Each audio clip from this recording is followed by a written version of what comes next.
आहे कारण दोन्ही उमेदवार श्रेदाताई ह्या माजी पंचायत समितीच्या सभापती होत्या, सदस्य सुद्धा होत्या आणि भूषणबाई सुद्धा इकडे आदिवासींसाठी भरपूर काही कामं केलेली आहेत आणि म्हणून त्यांचा विजय तर नक्कीच आहे। नाही, विरोधक टीका कोणीही करत असतो। आपण आपले ध्येय ठेवायचं असतं की आपण आपले उमेदवार कसे निवडून येतील हे याच्यावरच आम्ही ध्येय ठेवलेलं आहे। मतदारांना आव्हान असंच करेन की भूषणभाई आणि श्रद्धा साखरे हे जे उमेदवार आहेत हे गोरगरिबांना मदत करणार आहेत। अहोरात्री त्यांच्याकडे दोन्ही उमेदवारांकडे कोणीही आमचं समजा आदिवासी असो कोणी कुठल्याही पह्याचं असो पण ते असं परत हे करत नाही की बाबा तुम्ही कशाला आलात की काय, असं काही नाही। ते सगळ्यांसाठीच आहेत आणि म्हणून त्यांना निवडून देणं महत्त्वाचं आहे।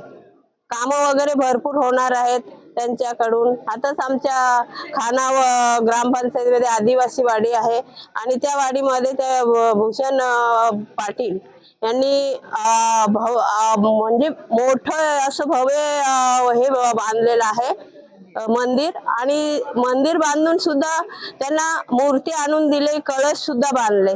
अशी म्हणजे अजून तर कामाचं हे उमेदवारी फक्त जाहीर झालेले, ते काय निवडून आलेले नव्हते पण तरी सुद्धा त्यांनी केले। निवडून आल्यानंतर प्रत्येक आदिवासींना आधार आहे, पाणी वगैरे पाण्याचा प्रॉब्लेम आहे ते पण सोडवू शकतील दोन्ही उमेदवार।